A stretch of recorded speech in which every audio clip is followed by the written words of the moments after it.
ILs, theory crafting in the speed demos archive, or SDA forums, oh, is that glitch Travis? hunting. Damn! Wow. How long has he been around speedrunning? My man. God damn. It's also a sick profile picture for the time.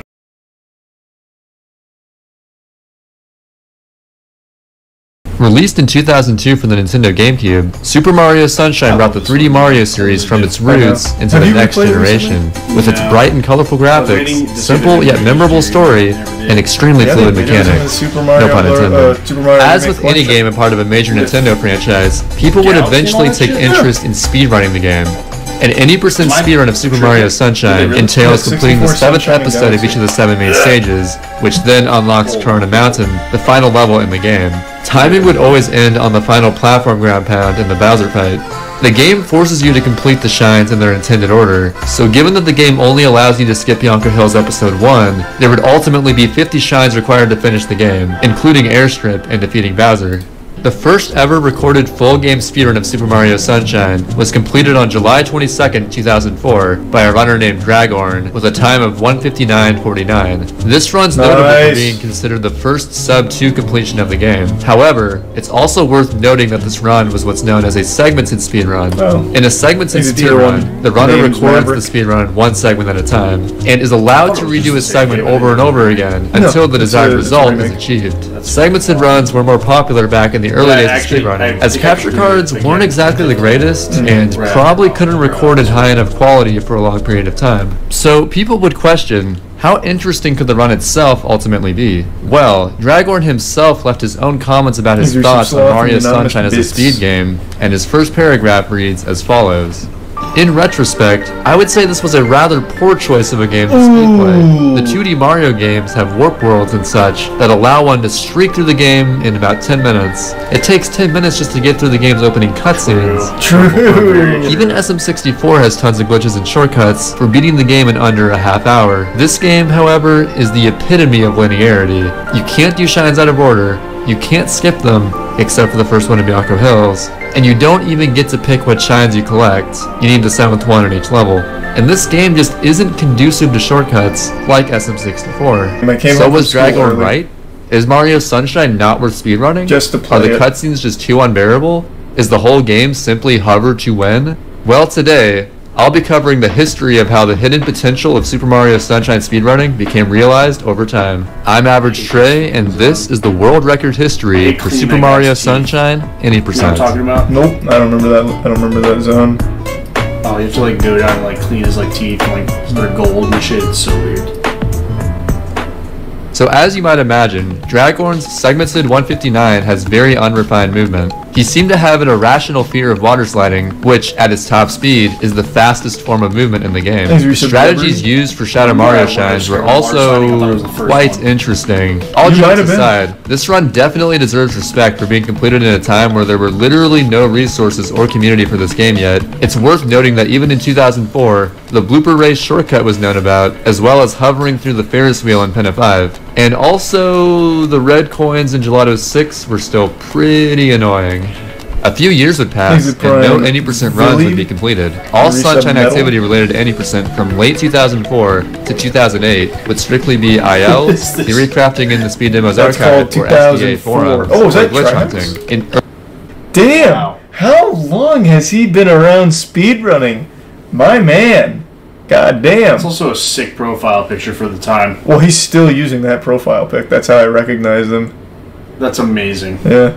Or SDA forums, or glitch hunting. In early 2009, however, Critikal decided it was finally time to put together a solid segment of the game, utilizing better movement and strategies to improve upon Dragorn's 159. On January 10th, 2009, Critikal finished his segmented run with a 154.44 according to SDA timing, an astounding 5-minute improvement. It's important to note SDA timing because it's actually significantly different than the timing method used today. You see, SDA does their timing from first input as opposed to console reset or file select. so the timing would actually start on the first Peach text box. If I were to convert Dragorn's and Theodel's runs to modern day timing, it would be 2 hours and 55 seconds and 1:55.50 respectively. So anyway, Theodel mainly improved the time by being much more liberal with water sliding. There still weren't really any established strategies to traverse the floodless stages or defeat Shadow Marios quickly, but there still were a lot of improvements throughout the run nonetheless. At the time, this run seemed pretty darn solid, but there was still a lot of things preventing Mario Sunshine from being considered a highly respected speed game. For example, the Eel boss fight felt like kind of a crapshoot. The casino was a randomness nightmare, and there were just so many goddamn cutscenes. Would people ever get around these kind of issues in years to come? 2009 to early 2011, a lot of important skips and tricks were found that would shave off significant time. The first of which being the Pinna 1 cutscene skips discovered by a Japanese player named Tateo. In July 2010, he discovered that you could skip both Mecha Bowser cutscenes by simply exiting an area as you were transitioning into the cutscene. The reason this works is that time still progresses in the game during the fade out of exiting an area, and if a Mecha Bowser cutscene is triggered during this fade out, the game gets confused and the result is a cutscene skip. This saves about 3 minutes overall. Unfortunately, when applying this method to any other cutscene transition in the game, exiting area simply brings you back to the title screen. The next major breakthrough, discovered by Axon in October 2010, was Yoshi Skip in Pianta Village Episode 5. Normally, you're supposed to unlock Yoshi before being able to complete all of Pianta Village, due to the entry of the secret stage being blocked by Jelly that only Yoshi can clear out. This meant that originally the 80% route forced you to complete Pinna Park before going to Pianta Village, in order to fulfill the requirement of unlocking Yoshi, completing Episode 4 of Pinna Park.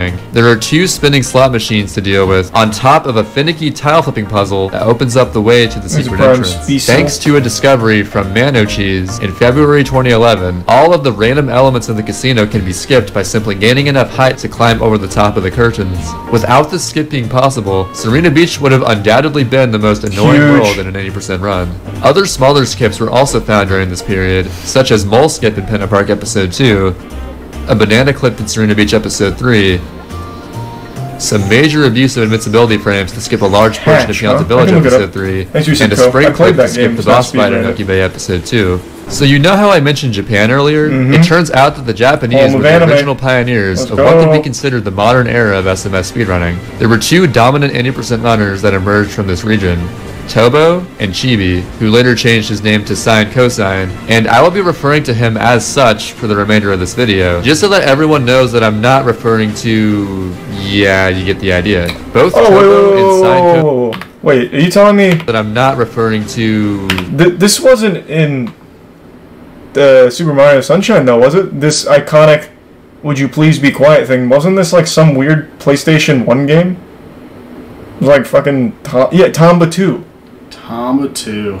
Oh, his name is Chibi. Have you seen this moment? No. Oh my god, I figured you wouldn't. This is the most iconic moment in all of speedrunning. Some candy in the bits, Jacob. Yeah, you get the idea. Tier 1 both Turbo. Tobo and Sine Cosine began learning SMS speedrunning in 2010, and both strived for a run that was out of this world, to a degree much, much higher than any Western runner could even hope to achieve. The first notable modern 80% record using all the previously mentioned skips was 134.50 by Tobo in October of 2011. Unfortunately, the history of world records between Theodel's 155 and Tobo's 134 has not been documented. It can safely be assumed that the Japanese players were single-handedly developing the 80% meta over the course of 2010 to early 2011. But Tobo manages to pull off a 4-tooth eel, meaning that he cleaned off the 4 middle teeth before provoking the eel into eating him, and thus manipulating him to not go back into his hidey hole and waste a buttload of time. He also successfully pulled off the cutscene skip, which occurs as long as you're flashing red from taking damage at the same time that you spray off the final tooth.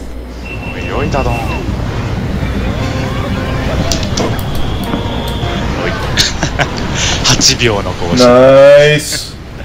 134 ain't too bad.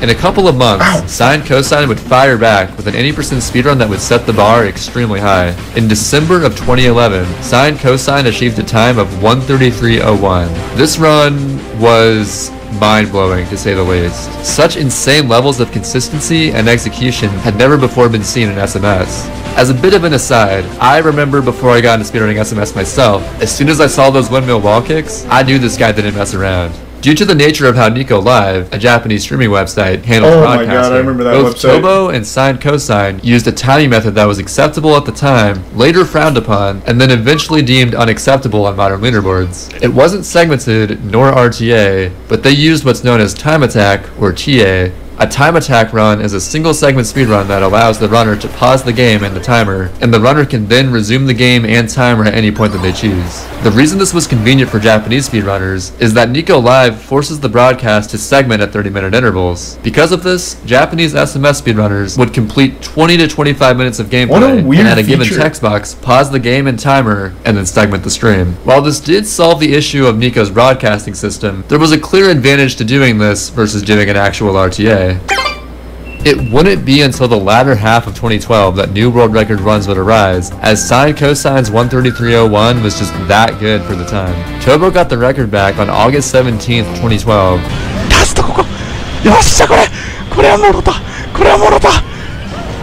Nice!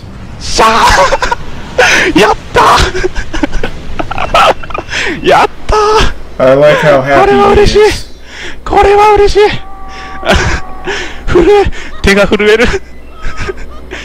The route used in this run was new, as Bianco Hills was completed first again, and Rico Harbor was done really early in the route, right when it's unlocked.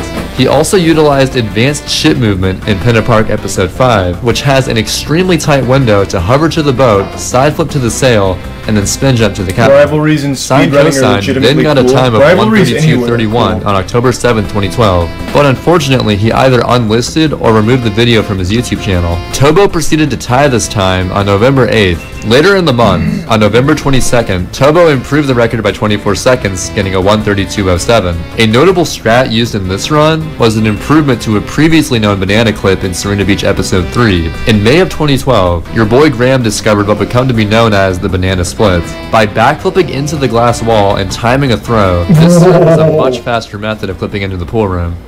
That was fucking any healthy cool. competition of a speed game rising in popularity, some shady business is almost guaranteed to occur. In 2012, Racing on Speedruns Live, or SRL, was becoming very popular, and Racing SMS Any Percent was no exception. Racing was all in good fun and wasn't taken too seriously or observed with much scrutiny. That is, until one such race would change this forever, as it would cause figureheads of SMS to begin to crack down on those who don't provide adequate proof of a race they participated in. There is a cycle that was considered to be the stuff of legends at this stage in Sunshine's development. The chance that any of these chucksters decide to stop, as well as the amount of time that they're stopped for, is entirely random. Ideally, the chucksters early on are mostly on a fast cycle with little to no stopping time, and the very last chuckster is on a slow cycle, having to stop a lot and for an extended period of time. If the last chuckster is slow enough that he's in this corner when you get to this section of the level, it makes a cycle that saves a minimum of 20 seconds possible. Before it was known that you could mash the Y button to reverse a chuckster throw, the chance of making this cycle was deemed to be nearly impossible in an RTA. This very cycle plays a pivotal role on this scandal.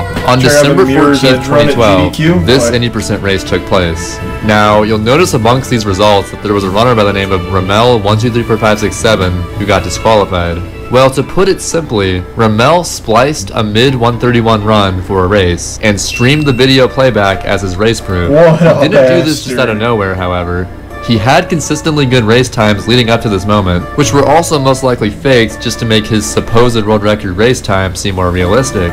The early chuckster cycle that I previously mentioned went on to be known as the Ramel cycle, as he made this cycle in his spliced run. From here, Tobo went on sort of a tear, while Sine Cosine couldn't quite keep up. Tobo improved his own record a few times, managing to get a 131.58 on December 29, 2012. Not bad, not bad. 131 before 2013. The current record he then got a 131.38 so on February 15, 2015. Now. And keep in mind that all the records up to this point have been either segmented or done with the TA method of timing. It seemed like Tobo was such a dominant force, but it was only a matter of time before another runner would rise up to the challenge. That's where Samurai Man comes in. Samurai Man, a speedrunner from Finland, began seriously running SMS in the summer of 2012, and he improved fast. Like, really, really fast.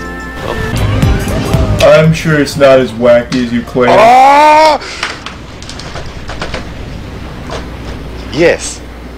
Samu managed to clutch out a PB by a minute. This was also the first time in history that the any percent record was done RTA as opposed to TA, which meant that it was done in one sitting without ever pausing the timer. This record may have only been by 11 seconds, but there is no doubt that it left a huge impact on SMS speedrunning as a whole. He truly proved that you don't have to be Japanese to be the best at Sunshine. Tobo would quickly return to the any percent grind, and he took the record back by 3 seconds just a couple weeks later, once again using the TA timing method. He then beat his own 131.24 by 1 second exactly a month later. But the important thing about this run was that it was the first time Tobo managed to get the record using RTA. No video footage currently exists for either of these two times, but the 131.23 stood for a while, considering that Samu's former record was extremely good for his own standards, and he would need to practice and improve his skills before once again taking the record. Small movement optimizations were being developed, but no new strats were really found during this time period. After a couple months of grinding, Samu managed to drop the record down by another 15 seconds. Of course I watched the ADQ cringe comps. Well, not recently.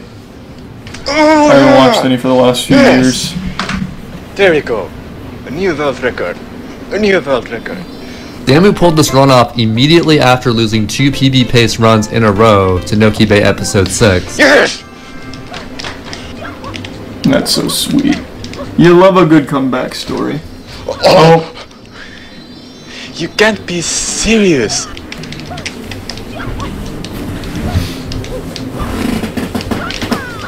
What? What a silly thing to mess up on. You make me sick! Not only is the shell secret considered to be the hardest secret in the game, but it's also at the very end of the run, so it can definitely create a huge mental barrier. By this point, there was something on everyone's mind, as the times seemed to be approaching a certain special goal. Sub 130. That sub 130 is possible, Kappa? Sub 130 would be the ultimate crowning achievement of SMS any percent, but it would just barely be possible with the knowledge at the time. Within less than a month, Tobo managed to get the first ever 130 time with a 130.45 on August 17th, 2013. 45よっしゃ45やったろ今45だった45だったよしよしよしよしよし Damn, I never knew Super Mario Sunshine speedruns were so active back in the day. Majority of 2013. Just a ton of grinding runs or races, and the community expanding at an alarming rate. The rivalry between Japan and Europe, Tobo and Samu, was raging on, and other runners were sneaking up in the background. Yamata. And Distortion. Stelzig. And Pyroshade. And Tobuscus. Each representing a different country. Samurai Man later achieved a 130.49. Though not world record, it showed that he was more than capable of it. Samu would pull in over 1,000 viewers every time he streamed attempts, as viewers eagerly anticipated the low 130, if not sub 130, any percent time. Well, on September 3rd, 2013, this happened. Ooh, just missed it.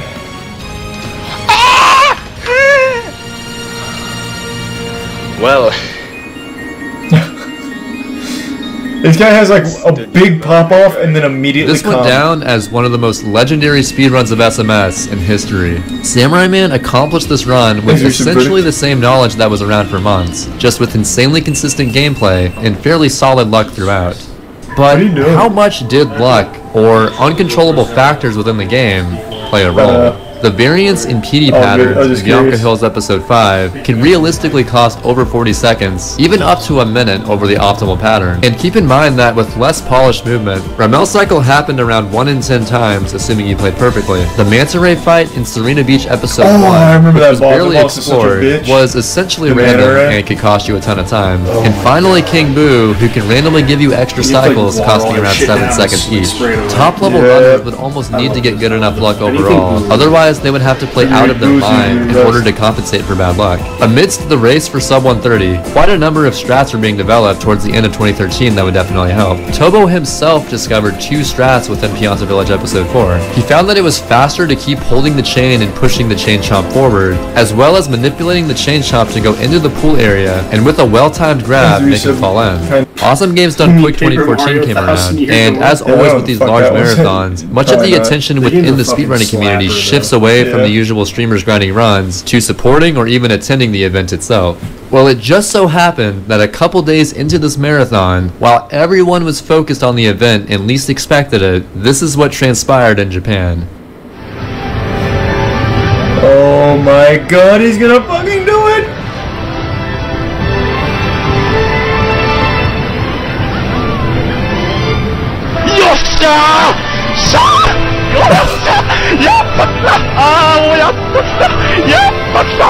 He fucking did it.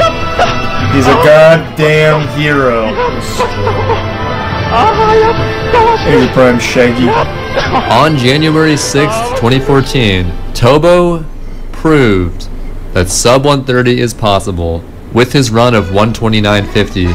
A run that achieved the SMS community's dream time, and better yet, didn't even have Ramel cycle. This started to lead to a hive mind belief of the inevitable fate of Mario Sunshine. It felt as though there was nothing else to really explore with the category, with the exception of a little-known cutscene skip discovered way back in October 2012 by the famous Japanese SM64 runner, Honey. Honey skip is a trick in which you clip into this building, and if you manage to die on the same exact frame you enter the cutscene trigger for Pinna Park, it will skip the cutscene. How much the time reason does that you die is that there's a death plane in most of the out-of-bounds areas that will kill you if you're touching the ground for the duration of 1 second. Even though Honey Skip was kinda known to be possible for over a year, there were no reliable setups yet created for it. People thought that the setup would be too slow for it to be worth it anyway, and you can really see why if you knew that the original setup involved some janky Y-cam return alignment. Top-level competition seemed to die down, and with the exception of SRL races, motivation for running any percent was somewhat declining. Tobo's magnum opus, the sub 130 run, would mark the end of an era. Gelato Beach. Gelato Beach in an any percent run sucks. Gelato 1 is okay. If only you could skip the intro cutscene, you'd save like 6 minutes. Sure, I'll give you that. Episode 2 sucks. Episode 3 is more or less an auto-scroller. Episode 4 is more or less an auto-scroller. Episode 5 is more or less an auto-scroller. Episode 6 sucks. And Episode 7 is Shadow Mario. There is an interesting aspect to Gelato Beach, however, that doesn't apply to any other world in the game. The Episode 8 Shine, the Watermelon Festival, exists in every episode of the world. Since the beginning of SMS speedruns, people would occasionally theory-craft ways to clip into the glass and collect the shine in Episode 1. Exclusive to the Japanese version of SMS, you can use Yoshi in Episode 6 to clip through the ceiling and dive ground pounds into the shine. People using NTSCJ had a slight advantage because of being able to avoid Gelato 6 in any percent, but it really didn't save that much time, since you still ended up doing the same number of shines. Obviously, years went by with no success in finding the skip, and it seemed as though it was hopeless. Then one day, we're learning about Super Mario Sunshine. Spyro speedrunner. That's right, the long sought-after Gelato Beach skip, or GBS. Hey, wait, this is the same guy we learned about a while back.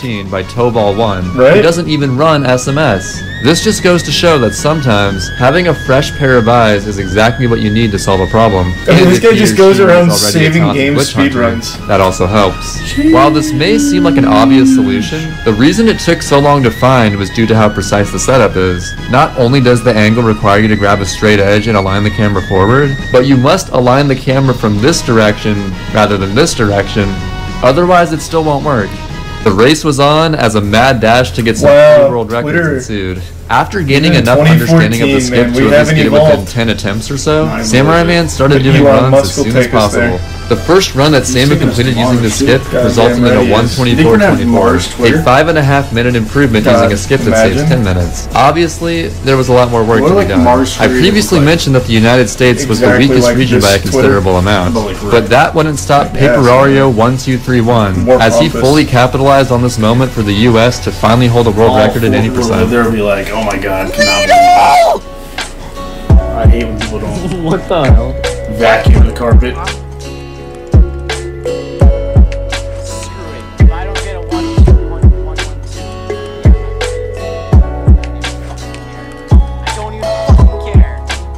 Damn, this guy's getting aggressive. He's getting mean. I don't know what to do! My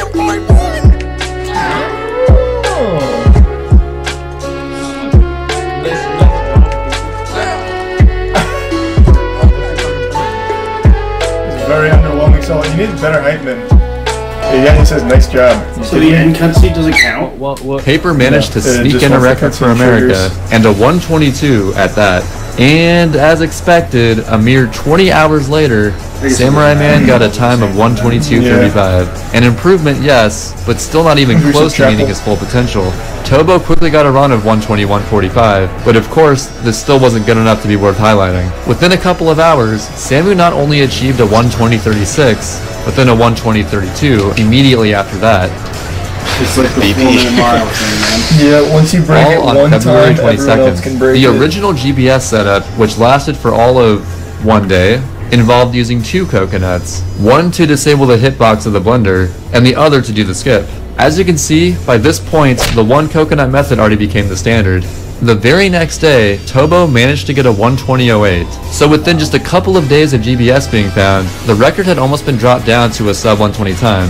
Samu and Tobo were the only runners who could realistically get a sub 120 at this point, so it was only a matter of who would be first to get it. Stream. Well, 1 month later, Tobo finally got the first sub 120 in SMS any percent, but he didn't just get it by a little bit. His time was actually a 119.34, completely smashing his previous record by over 30 seconds. This run was an extremely solid run with the strats that were known at the time, plus the addition of GBS. A great surge of popularity for running SMS came directly from the discovery of GBS, so it makes it all the more insane that the 119.34 stood for over 5 months without being contested. This is perhaps when Tobo, already being a dominant player, was at his most dominant. A few weeks prior to performing this legendary run, Tobo delivered this tweet that states, "Tobo the WR hog," and at the time, this tweet really couldn't have been more true. Shortly after this record, Samurai Man decided to take a brief break from playing SMS, and the other top runners would need to seriously grind if they could even hope to get the world record. Over the upcoming summer months, several runners were improving their skills and closing the gap between themselves and the world record. Previously, I mentioned how Honey Skip was considered to not be viable for any percent speedruns, but Stelzig went on to develop the first reasonable setup for a run. By aligning Mario's forward position to where his shadow is first visible, standing in a specific spot, and ground pounding at the very end of a neutral hover, you can buffer a diagonal sidestep into the cutscene trigger and hopefully die on the exact same frame that you enter it. Amen, brother. Stelzig would sometimes like to grind offline attempts so that he could watch videos or streams during runs to take his mind off the pressure. On August 1st, Stelzig uploaded an extremely heartbreaking video that showcases an offline world record pace run that died on the Bowser fight. Unfortunately for Stelzig, he just couldn't quite handle the pressure. Chokes of this magnitude can psychologically be tough to overcome. As the month of August went on, Stelzig couldn't even manage to get a 119, let alone world record, despite proving beyond a reasonable doubt that he could do it. What? Well, there is a good ending to this story, as Stelzig's hard work did pay off. Just gotta pop it off. Maybe I'll glitch hunt in Super He Mario achieved a world Sunshine. record time of 119.24 I'll get that record on August under 25th. 15 Finally minutes. overcame his mental block, and for the first time since late 2012, someone other than Samurai Man and Tobo, and Paper Mario, held the any percent record. About a week before Stelzig took the record, Samurai Man started doing some SMS any percent runs just to see how he would do, but wasn't entirely sure if he would come back to serious grinding or not. He actually managed to get a 119.36, just 2 seconds off Tobo's former record, 4 days before Stelzig's 119.24. Didn't know you moved into a cabin? Yeah, I love Matrix. I just wanted to be close. In the latter half of 2013, Samurai Man and Stelzig became European rivals over the 120 shines record, which is essentially the 100% category for SMS. Viewers were excited to see these two trade the record back and forth, using many Zig Frogs or Samu Caporais to show their support. That's right, Tobo had been grinding any percent attempts this whole time, but coincidentally, he achieved a 119.08 merely a day after Samu got world record. Not only was this a large improvement to the record, but in addition to not using Honey Skip, this run also didn't have Ramel Cycle. Tobo's record was truly daunting, as some of the strategies that were used seemed so crazy. This would mark the beginning of the journey to 118 for all the top runners. Many American SMS speedrunners were racing any percent regularly, sometimes on a nightly basis over the next dozen months or so following the discovery of GBS. When racing was extremely popular, there was no denying that the US had a lot of solid players, but no one was really a world record contender. As fate would have it, one particular American was on track to break this mold. I will just let the following clip introduce him. Playing DD Destruction, dude. Bots do that.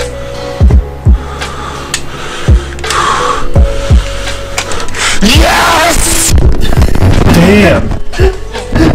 Yes! It's getting louder every time. Yeah. This is Capelon, a speedrunner from Lord. Utah. He began running I SMS love the during the latter half passion. of 2013, but the incredibly He just won active the community that fucking arose during 2014 Stanley is Cup. what really motivated him to become a top-tier player. Capelon was very serious about the grind, and was building up consistency quickly. He would often win any percent races amongst the other high-level SMS runners, and this video from Q_QQQ2 proves it.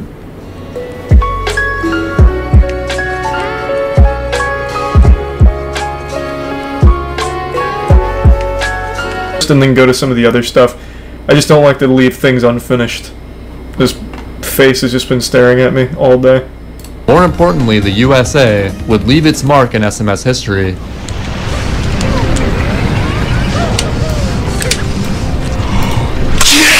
Yes! Yes! Yes! Yes! Good work, Capelon. Money! Oh my god, this is loud. Holy shit.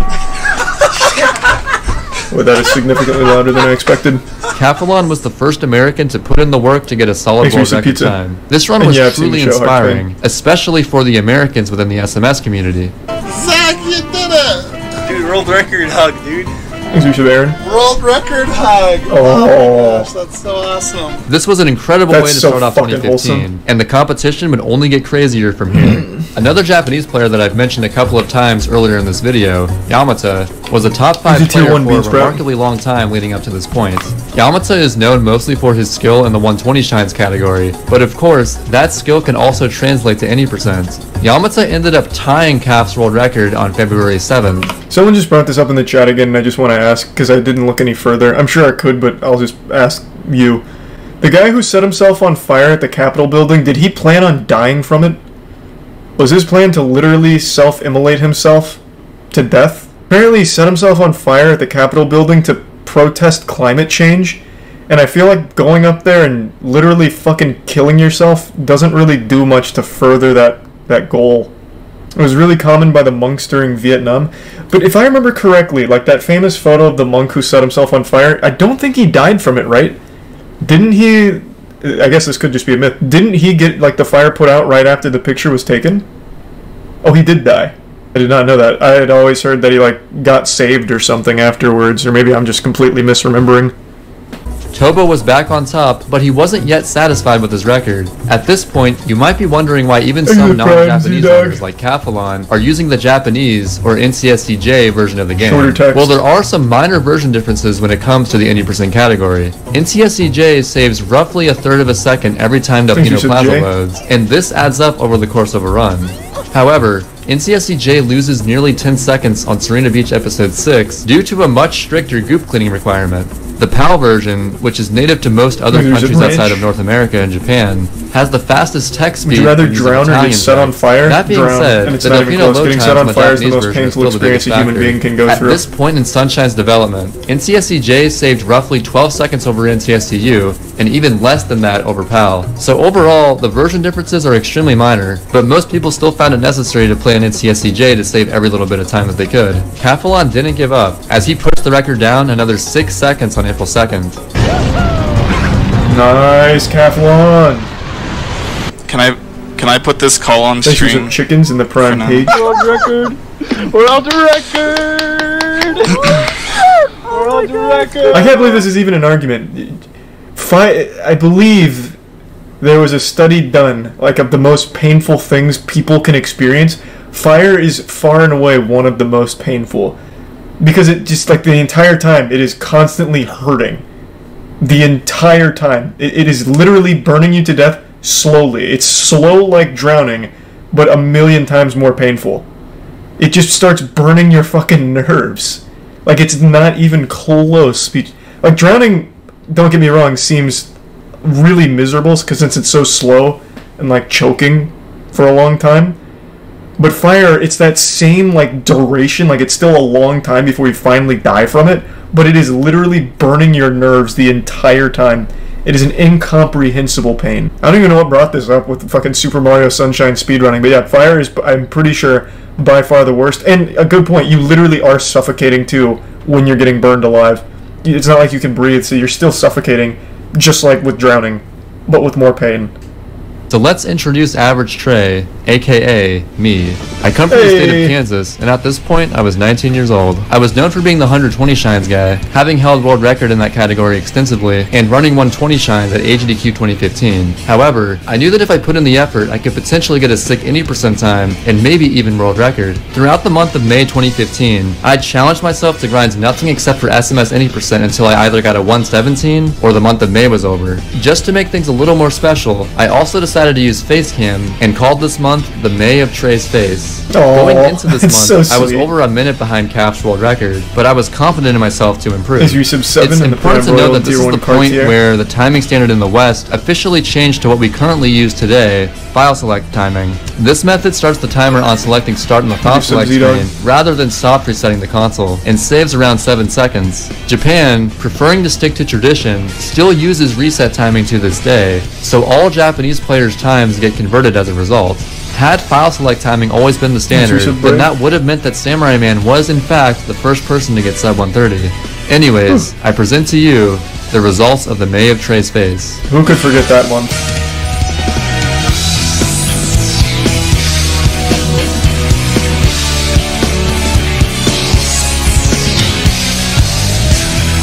Damn, this is quite the montage here.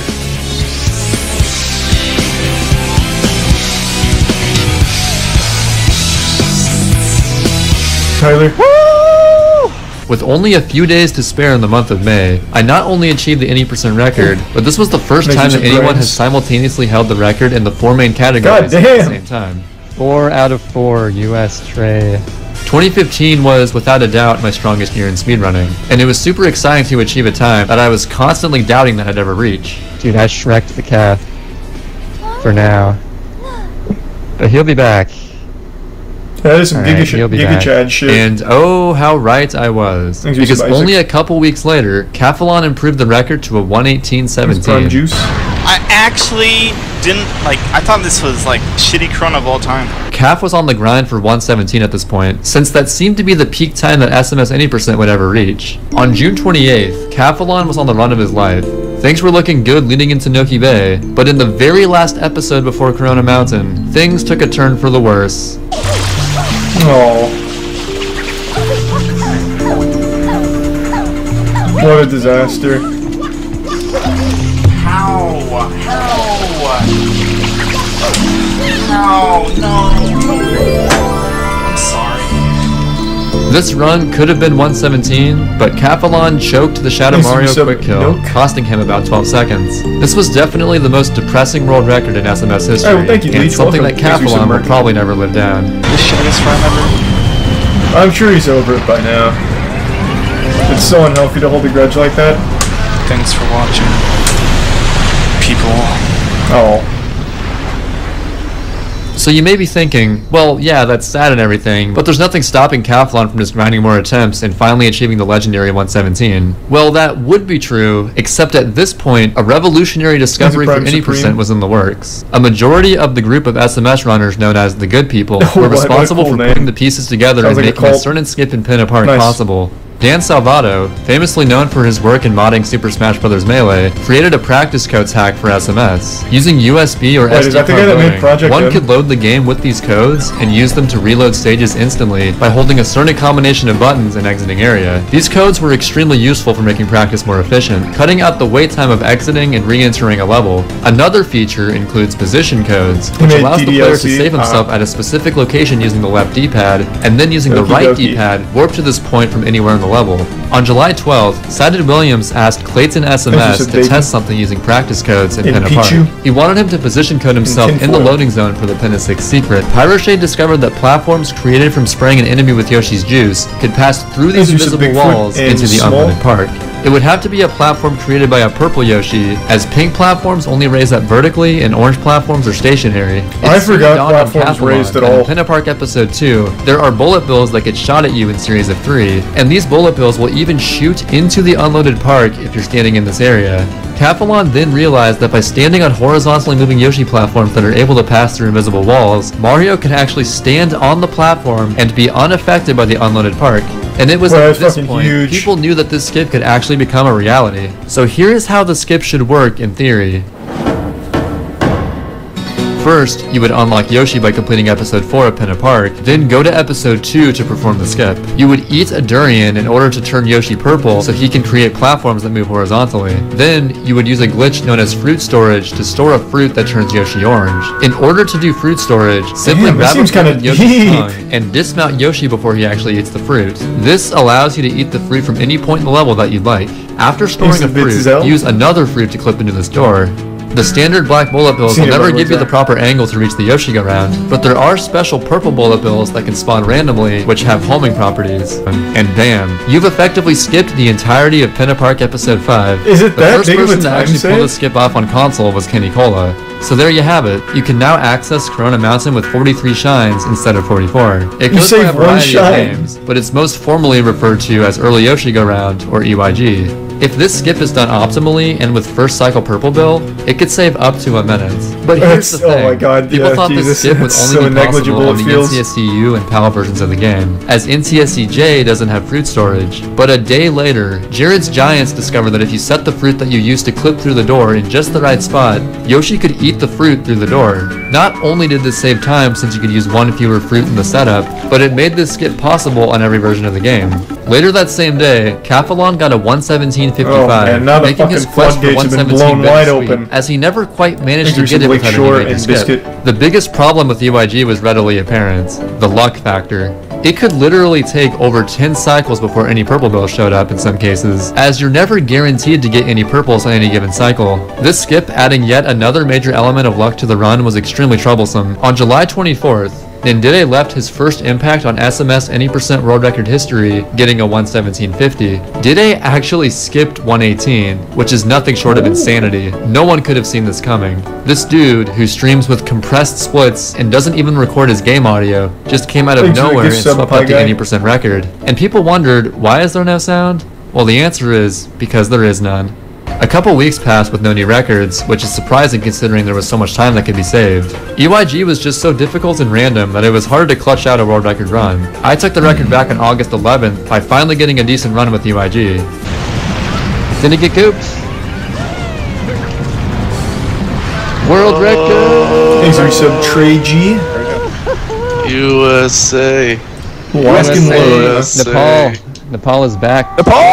Nepal! If you compare my bullet bill setup to setups in previous records, you'll notice a pretty major difference. I was actually using the high bill setup, which is considerably worse than the low bill setup. The reason I was still using it is that I was, stubborn, simply put. Just don't be like me, okay? People were just losing so many runs to bad luck on EYG, which made any % more brutal than it ever was before. On September 4th of 2015, I was on the run of my life. No, this is average Trey. That was Trey G.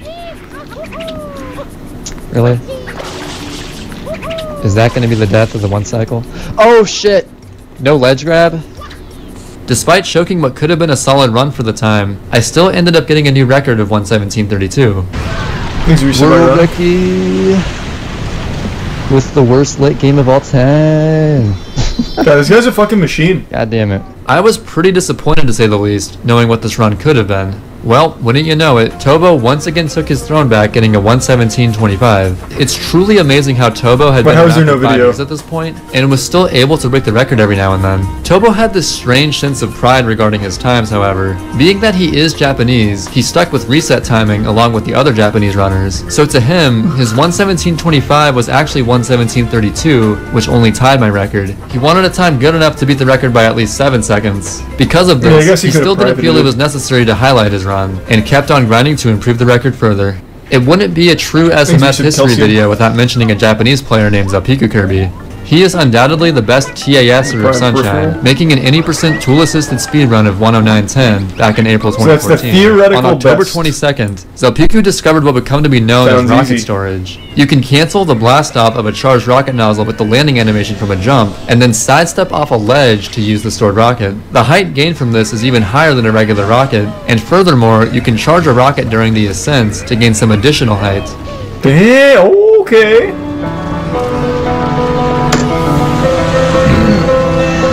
Wow, that was quite a run.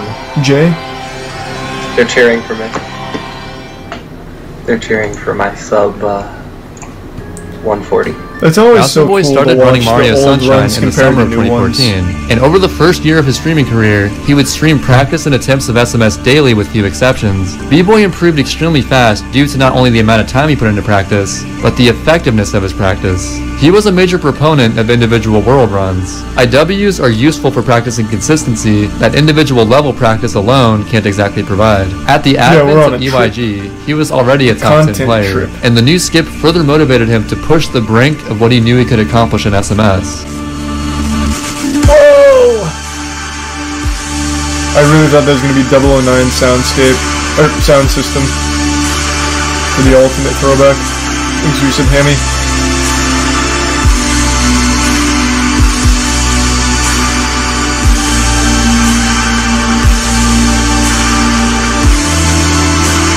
Oh my god! But he wouldn't stop there. Oh, he got a taste of the top and he doesn't want to go back. Yo, we did it. Oh, $1 million that was like the goal. easiest PB of my life. Finally, a time had been achieved that's over a minute ahead of the record before EYG was discovered. But this only raised the question, how soon would 116 happen? Surely a time of such magnitude would create a mental block for months to come, right? Nope. Oh my god, they're all going so hard! The boys have digivolved. Thanks for some Weenie Hut Jr. This looks hard. Yeah, I honestly find Mario speedrunning any of them to be the hardest. The hardest routes. So there you have it. Bouncy Boy established himself as the best runner of SMS any % at the end of 2015. Oh my god! We did it!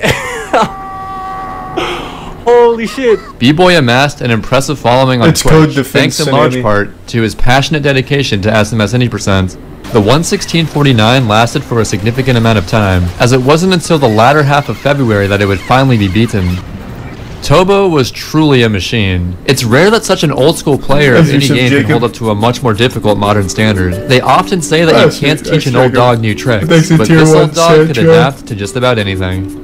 B-Boy had been on a hiatus from the game ever since his 116, but when the month of April came around, he decided to return again to take the record back. Only 3 days since coming back to streaming attempts, he finally got a run again that successfully got Ramel Cycle. There was also an improvement to the honey skip setup, found by How to Cantaloupe, that is still the current setup used by most people on the day I posted this video. Can't teach an old ass new shit. Standard. It had been known for years that this could be theoretically faster, but no one had good enough movement until 2016 for it to really save time. Oh, and by the way, this run was a new record.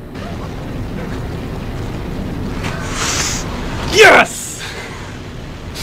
Yes! I am not going to be attempting this speedrun too hard for me. It took 3 days. And too long. How did this happen already? It's always exciting to watch Nindide play any % when he gets a run going because of the strats that he goes for. If he's playing well, he will generally continue to keep playing out of his mind. When he's playing poorly, he'll tend to make some questionable mistakes. Oh my goodness! In this run, however, he wasn't even fazed by his poor early game.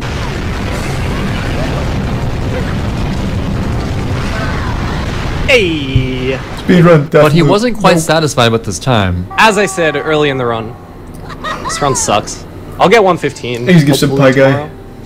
Oh, actually, I can't play for the next few days. People were certain that 115 would spell the death of SMS any %, if only because the amount of luck throughout the run made so much of an impact on top players. Conveniently, in the summer of 2016, Zelpiku Kirby found some really useful stuff in regards to early Yoshi Go Round. Previously, this trick was always performed in episode 2 because there's a door you can clip through, and additionally, bullet bills that can be used as platforms. But what if I told you that there is an alternate way to perform this skip in episode 3 that doesn't rely heavily on luck and is faster than the usual method? Well, Zelpiku found just such thing. He discovered that if you create platforms at just the right height and sidestep under them with Yoshi, you can clip through objects. In episode 3, you have to utilize the tiny Soren stews. Here's how it works. You eat a durian with Yoshi and throw a papaya through the doorway for later use. Then lure 2 of the Soren stews over to the side of this doorway and use one of them to clip into the wall. The reason you can't simply walk through the doorway is that it contains the loading zone to the park. Once you've clipped into the unloaded park, you lure the other stew towards the invisible wall. Spray the stew with a properly aligned angle eat the papaya that you threw into the doorway, and ride the platform. Why do they need the papaya? This method was super useful not only in saving a bit of time, but also removing the stupid amount of luck that went into the previous method. Using pin a 3 EYG, which was coined 3YG, B-Boy managed to get a new record with the run that had an extremely slow time out of early Bianco. Oh. Jesus. Hey! 1:16:08.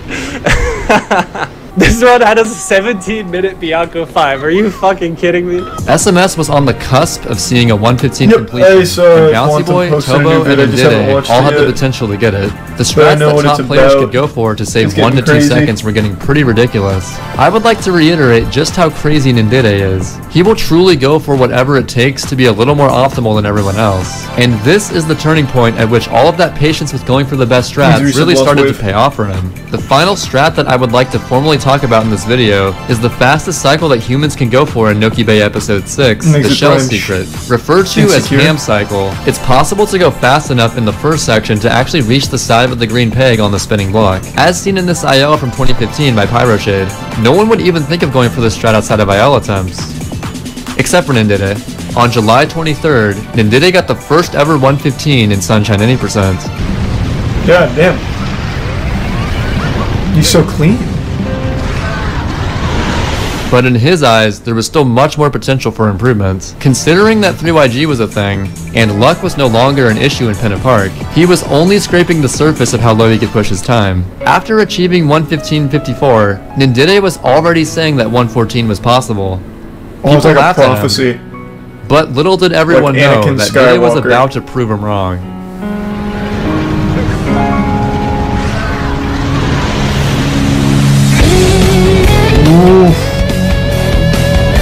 We got fucking Dragon Force coming in now.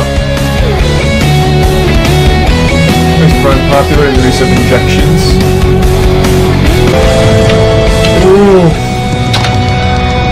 Yeah! If you made a horror game, what would it be? Literally nothing but jump scares all the fucking time. I'd make the most gimmicky horror game ever. Just for the sake of it, just unapologetic. The tension would be like jump scare to jump scare. That's how you build tension. Nice. Just machine guns of jump scares.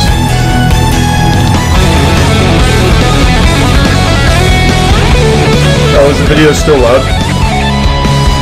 No better. Holy shart, dude! Is this Holy 1:14 shart.